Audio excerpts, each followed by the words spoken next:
샬롬 사랑하는 주 예수교회 성도 여러분, 오늘은 4월 15일 수요일입니다. 또 겨울이 지나 봄이 찾아오는 한 주간 특별히 환절기에 영육간에 강건하시기를 바랍니다.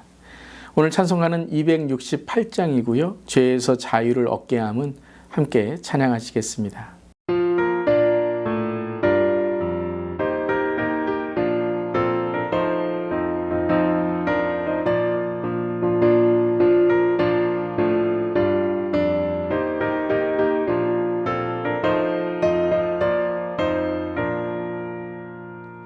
죄에서 자유를 얻게 함은 보혈의 능력 주의 보혈 시험을 이기고 승리하니 참 놀라운 능력이로다. 주의 보혈 능력이 또다. 주의 피 믿어 주의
아멘. 오늘도 주의 보혈 능력이 있습니다. 선포하며 기도합니다.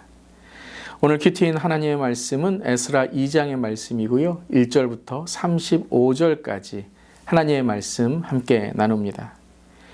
옛적에 바벨론 왕 느부갓네살에게 사로잡혀 바벨론으로 갔던 자들의 자손들 중에서 노임을 받고 예루살렘과 유다 도로 돌아와 각기 각자의 성읍으로 돌아간 자, 곧 스룹바벨과 에스아와 느헤미야와 스레야와 르엘라야와 모르드게와 빌산과 미스발과 비그웨와 르흠과 바나 등과 함께 나온 이스라엘 백성의 명수가 이러하니 바로스 자손이 2172명이요 스바델 자손이 372명이요 아라 자손이 775명이요 바한 모압 자손 곧 예수아와 요압 자손이 2812명이요 엘람 자손이 1254명이요 삿두 자손이 945명이요 삭게 자손이 760명이요 바니 자손이 642명이요 부베 자손이 623명이요 아스갓 자손이 1222명이요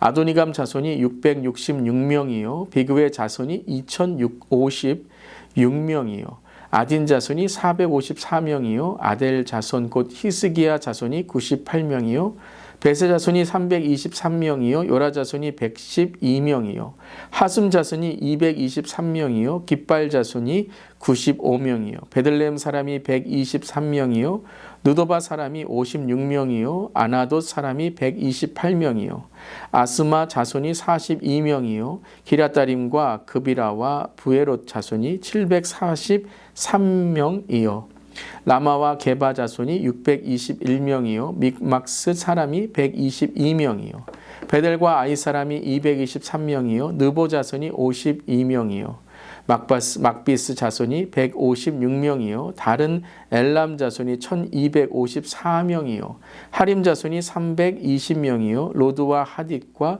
오노 자손이 725명이요 여리고 자손이 345명이요 스나 자손이 3630명이었더라. 아멘. 하나님의 말씀입니다. 하나님 말씀에 감사합니다.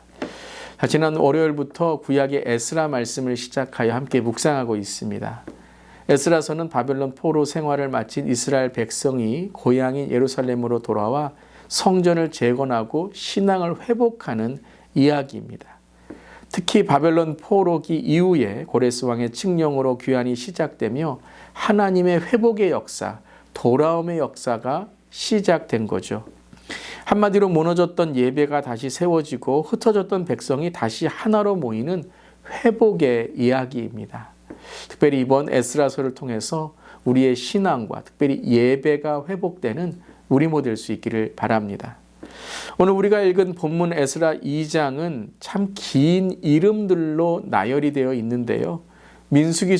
민수기의 말씀처럼 이름들의 긴 행렬이 혹 아무 의무 없이 지루하게 읽는 그러한 성경이 될 수도 있죠. 여러분 어떠하셨나요?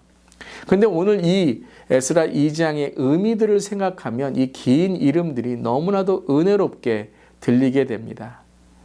이 이름들은 단지 지루하게 읽는 이름의 명단만이 아니라 이 이름 하나하나는 하나님의 언약 백성의 특별히 실제로 이스라엘에 돌아온 바벨론 포로의 가정과 가문의 이름들이다라는 것입니다. 시편 137편의 고백처럼 바벨론의 강변에서 눈물로 시온을 기억하고 기도하던 바벨론의 포로들이 70년의 긴 기다림 끝에 마침내 고향으로 돌아오는 감격의 순간인 것이죠.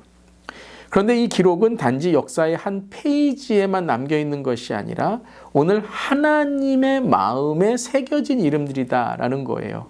하나님께서 기억하시고 기록하시는 이름들이다라는 것이죠. 특별히 스룹바벨, 예수와 느헤미야라는 큰 어떠한 영적인 종교적 리더들이 있는 것뿐만 아니라 또한 각 가문의 이름들이 있습니다.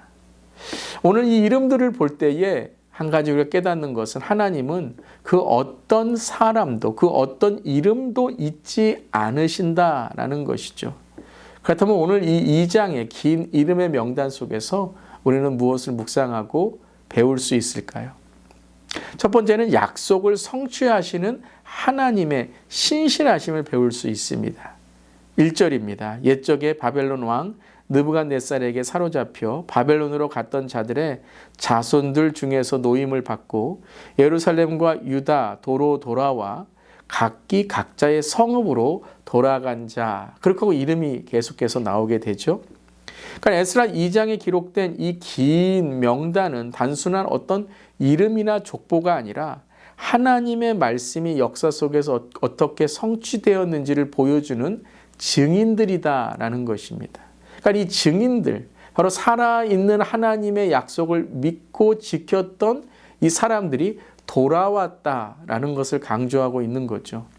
아무리 절망적인 상황이라도 하나님은 당신의 백성을 잊지 않으신다라는 거예요. 이 사람들이 실제적으로 돌아올 수 있었던 것은 그들의 힘이나 어떤 그들의 능력이 아니라 하나님의 신실하심 그 언약이 성취되는 장면이었다라는 것이죠. 오늘 명단을 보면 또한 한 가지 우리가 깨닫는 것은 모든 자손의 이름들이 기억되어 있습니다. 오늘 어떻게 계속해서 이름이 나오죠? 누구의 자손, 누구의 자손, 그리고 또 하나 우리가 깨닫는 것은 그들의 인원이 나오게 됩니다. 몇 명이었다, 몇 명이었다라는 것을 하나님께서 오늘 기록하고 계신 것이죠. 그러니까 하나님은 기억하시는 하나님이신데 하나님은 무엇을 기억하시죠? 단지 이름만이 아니라 그 가정과 가문을 그리고 그들이 몇 명이었는가까지도 기억하시고 기록하게 하셨다라는 것입니다. 한번 댓글에 이렇게 달아볼까요? 주님은 기억하십니다. 주님은 기억하십니다. 그들의 이름만이 아니라 그들의 자손만이 아니라 가문을 기억하고 계시다라는 것이죠. 오늘 이 자손들의 이름을 들을 때에 저는 그들의 기도 제목, 그 가정의 기도 제목, 그 자녀들의 이름, 그리고 자녀들의 꿈과 비전을 하나님이 기억하시고 축복해 주신다라는 그 하나님의 은혜를 기억하게 되었습니다. 자, 그렇다면 이 이름, 이 가문, 이 가정은 어떤 가정들일까요? 바벨론에서 여러분 포로로 있다가 귀환하는 그 돌아옴의 포로 귀한 자들은 쉽지 않았습니다. 바벨론은 이미 그들의 삶의 터전이 되었고 70년 동안 정착한 곳, 집이 있었고 생업이 있었고 자녀들이 자란 땅이었다라는 것입니다. 그런데 오늘 1절에 무엇을 강조하죠? 유다도로 돌아와 각자의 성읍으로 돌아간 자. 돌아왔다라는 걸 2번이나 강조하게 되는 것이죠. 그런데 어떻게 돌아왔습니까? 왜 돌아왔습니까? 그들은 하나님의 약속에 순종하여 돌아왔다라는 거죠. 70년 이후에 너희는 돌아갈 것이다라고 했던 예레미야의 그 예언을 순종하고 돌아와 하나님의 성전을 짓도록 순종한 자라는 것입니다. 그래서 각 성읍이라고 나와 있죠. 그러니까 그냥 어떤 땅이 아니라 자기들이 돌아갈 땅을 계속해서 알고 기억하고 있었다라는 것입니다. 그러니까 기업의 땅으로 돌아갔다라는 걸 강조하는 거죠.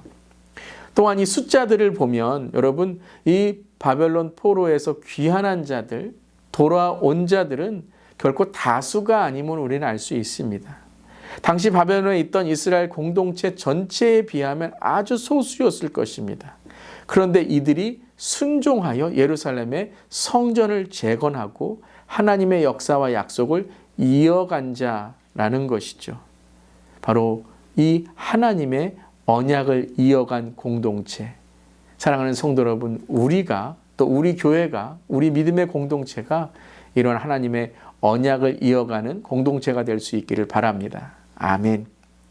또한 저는 여기에 더 감동적인 묵상을 하게 되었는데요. 그것은 이 일을 한 사람들, 이 귀한 자들은 바로 2세와 3세들이었다라는 것이죠. 그래서 그 자손이라는 것을 강조하게 됩니다.